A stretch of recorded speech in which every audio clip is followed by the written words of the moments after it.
So this morning we're going to talk about getting second chances and making choices and what you have to choose. Should you go left? Should you go right? Should you stay where you are? We have this innate internal guidance system that will always direct us to the right way. My talk is entitled, The Fork in the Road. Yogi Berra said, if you see a fork in the road, take it. Silly, very silly. There's this little country church, and the first Sunday of every month, the church ladies put on a potluck social. And they come early, and they get out the plates, and they take the silverware, and they roll them up in a napkin and tie them with a little bow. And when people come in, they get a plate, and they get their silverware, and they go down the line, and they pick the food that they want, and they sit down and eat. But they don't pick the dessert.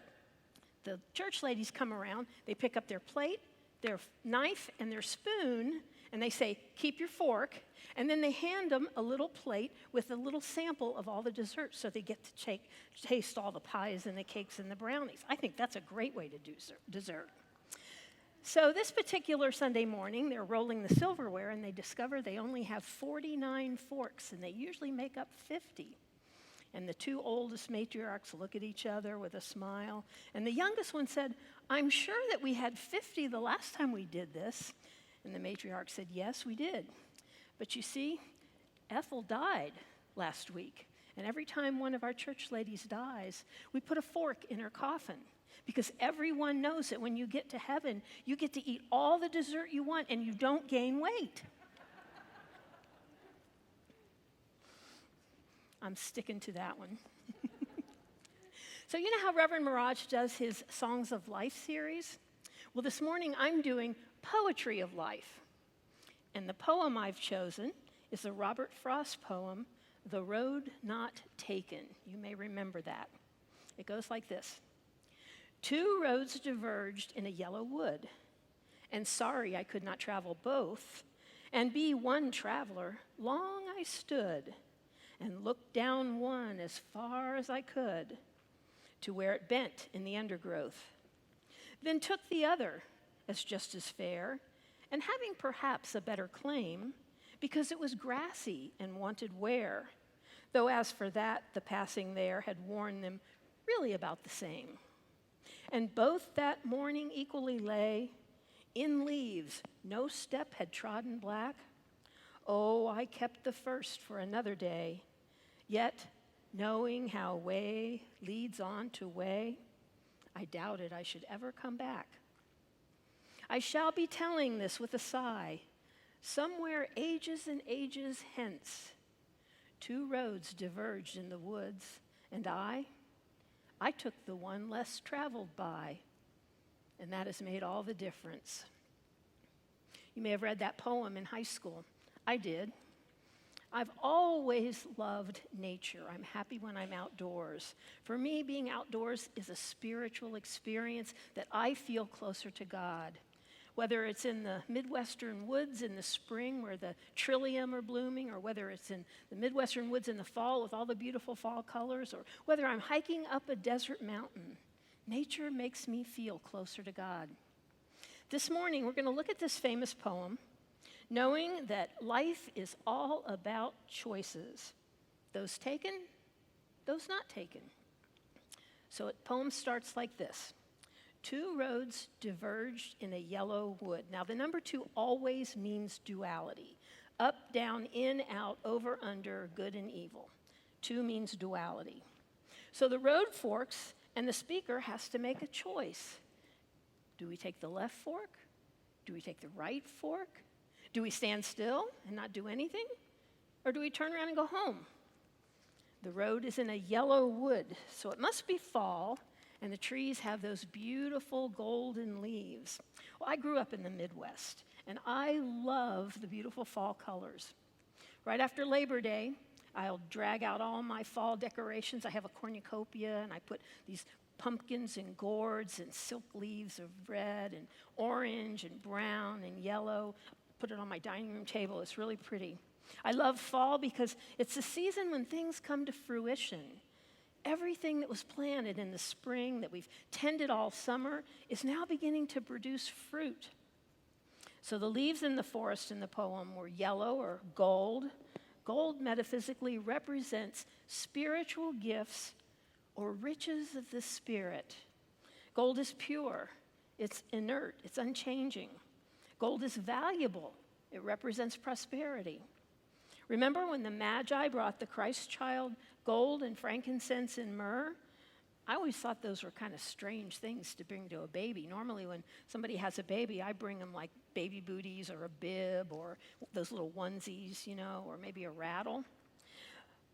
Gold seems like that's kind of strange. But the Magi were bringing baby Jesus the gift of spiritual substance, the gift of prosperity, a gift of abundance. The poem goes on like this. And sorry I could not travel both and be one traveler. Long I stood. Who's the speaker in this poem? Is it the author or is it the reader? If it's the author, it's just a musing about someone who has to make a decision that doesn't really affect us and we may not even care. But if it's the reader, if it's us in the poem, it brings us into the poem in a very personal way. We're forced to think about which way to go. We're forced to make a decision. We have to choose which fork to take, and we can't choose both. If we choose one, we may feel regret because we didn't choose the other. The speaker feels sorrow at not being able to travel both. Perhaps the speaker will miss something important. The dilemma. This sets up the struggle for the poem's main theme, the role of choice and uncertainty in life, and how we navigate that uncertainty. We know that we must make choices every single day, sometimes many in a day, and we may not know how the choices are going to turn out. We never, ever have all the information we need at the time that we make a choice to make a perfect choice. We can only use the information we have at hand. And then we may get angst over our decision, playing the choices over and over and over in our minds, sometimes ad nauseum, rationalizing, planning, evaluating, reevaluating, or maybe even procrastinating. Because if we wait long enough, somebody will make the choice for us. And then it won't be our fault. And then we can play the victim. The speaker stands paralyzed for a long time, wrestling with the dilemma of which fork to take. Making a choice is painful sometimes because every choice presents the possibility of the lost opportunity to travel both paths or experience both things. In our own lives, there are many times we have to choose. We might have to choose whether we stay in a relationship with a partner or a friend or not. We might have to choose whether we have the medical test our doctor's recommending or not. We may choose to stay in our job, it's a dead-end job we don't like, or not. We may find a new one. Excuse me. Sometimes having to make a choice paralyzes us. It brings us fear, anxiety, or a deep sense of dread. What if we make the wrong decision? What are the consequences of our decision? Are they short-term or long-term? Can we change our mind if we make a decision we don't like? Yes, we can. You always get a do-over to make a different choice. Will we regret not taking the other fork? We don't seem to know what to do. So the poem goes on. And looked down one as far as I could to where it bent in the undergrowth. I can imagine standing there looking at the two forks, maybe getting up on tiptoe, trying to look around the bend, analyzing, pondering, evaluating, wondering, with the undergrowth obscuring the path, trying to gather as much information as I can, but the bend in the road won't let me see around it into the woods. What do we do when we cannot see enough of the path ahead to know which one is the right choice? When we have to choose one and not the other? Do we wonder for days or weeks or months after the decision whether we made the correct choice? But think about it. no matter what choice we make, we may experience a deep regret that we missed out on something big, something we'll never know. And the underlying truth is that that's unspoken in the poem, if there's always be a fork not taken. We'll always have that unshakable feeling of regret because we don't know what we missed. The speaker tries to get further information about what's the best way, and then the speaker makes a decision. Then took the other as just as fair, and having perhaps a better claim, because it was grassy and wanted wear, though as for that the passing there had warned them really about the same. So the speaker's trying to make some kind of an evaluation about which road is best, but they look pretty equal. But wait, one was more grassy than the other, suggesting it's not used very much. Some of us would prefer to do the one not used very much, and others of us would go on the one that looks safe. Which one are you? Why is it more grassy? Because not many people have walked on it. Is that because the people know that it's not the best way to go? Or does it take longer to get there to their destination so the people who live there don't use it? Or maybe there's danger there that the native people know about and avoid. Maybe the trail is steeper and more strenuous. We just don't know. The speaker decides that they're pretty similar. So how do you choose if they're both the same? And both that morning equally lay in leaves no steps had trodden black. Oh, I kept the first for another day, yet knowing how way leads on to way, I doubted I should ever come back. The speaker can't really tell which one is less traveled. They seem to be the same, because both of them have not been traveled enough so that the leaves have been trodden on and turned black. The speaker eventually chooses the second fork and leaves the first for another time. But sadly, the speaker knows that one fork leads to another, and by making a choice, the speaker may never get to experience the first road and will never truly know which one was less traveled. The speaker tries to assuage the regret and pain of not traveling both by saying, we'll leave it for another day. But truthfully, none of us can ever be sure that we'll be in this place again. I shall be telling this with a sigh, somewhere ages and ages hence. 2 roads diverged in a woods, and I took the one less traveled by, and that has made all the difference. In this final stanza, the speaker's looking back from a long time in the future, reminiscing, perhaps sadly, yet tells us that taking the one less traveled has made all the difference. Unfortunately, we're not told what the difference is. And we as the reader have to muddle that out for ourselves. But the final line elicits a response from us as a reader. I took the one less traveled by, and that has made all the difference. The response that we feel could be kind of like the half-empty, half-full glass. Some of us would take it positively, some of us would take it negatively, depending on what's in our hearts and consciousness. I think that this last line is the reason people still read this poem today. The poem would make so much less impact if we were told what the actual difference really is. We have to think about it. We have to put what's in our heart into the poem. This poem is about making choices. We have to make choices every single day. And we have to make them with the information that we have at hand in the moment. We can never fully have all the information that we need. Every choice that we have to make creates an ending. And every choice we have to make creates a beginning. Not knowing and wondering what the untraveled path was like keeps the speaker from knowing if they made the right choice. The doubt that was created can be debilitating. It can cause us to freeze up and have us avoid making decisions in the future, cause us to second guess the decisions we have made. This poem is a metaphor about divergent roads that symbolize the variety of choices in life. We truly do live in a smorgasbord. No one can see what the future holds.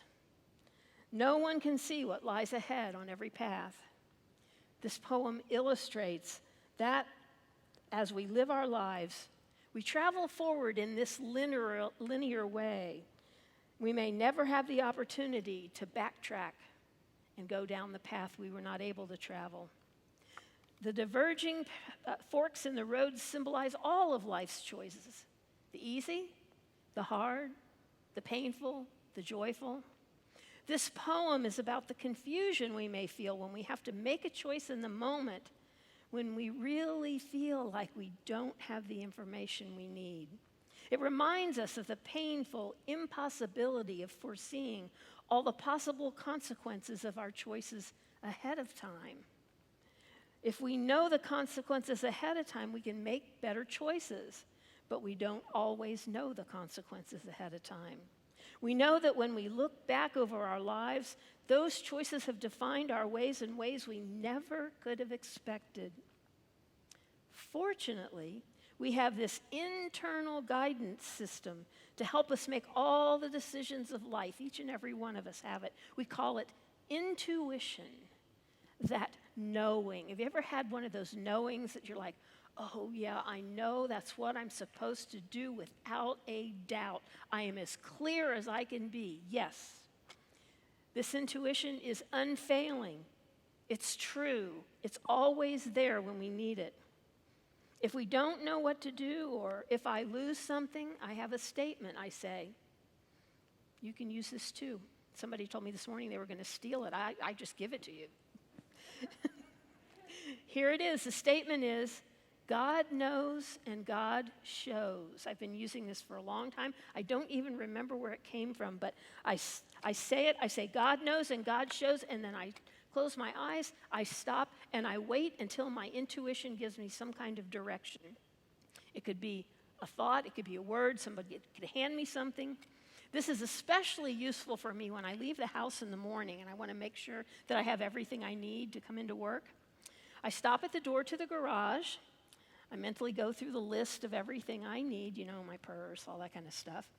I never worry about my car keys because when I get in my car, it won't start if I don't have the keys. So I never forget them. However, I have been known to forget things. Your phone. Don't you just hate it when you forget your phone? You know that sometimes you have that knowing that you're forgetting something while you're standing there. I just know, what am I forgetting? My phone? No, I have that. Oh, my water bottle. Yes, I need my water bottle. Okay, God knows and God shows. Anything else? Oh, yeah, I forgot. I'm supposed to bring a book for somebody. Okay, God knows and God shows. Is there anything else? Nope, I think I got it. Okay. Every time I do that, suddenly something will pop into my mind and I won't forget anything. Florence Shinn says that prayer is telephoning to God and intuition is God telephoning to us. Prayer is telephoning to God and intuition is God telephoning to us. Saying God knows and God shows is a prayer telephoning God. So the next time you have to make a decision, or the next time you need to remember something, or maybe you've even misplaced something. I use God knows and God shows to find things I've lost, like my glasses. Usually they're on my head, but, it works great. Stop. Close your eyes and say, God knows and God shows, and then simply wait for the inspiration of your intuition to provide you with the answer. Wait for God to telephone you. The next time you're in a yellow woods, maybe in a couple months, drive up to Sedona or Flagstaff when the trees are changing up there, and you come to a fork in the road, and you don't know which way to go. You don't need to get out your phone for a GPS or use a GPS in your car. You've got GKGS. What's GKGS? God knows and God shows. So stop, take a breath, say God knows and God shows, and then wait. And I promise that God will telephone you with the next right and perfect thing. Thank you.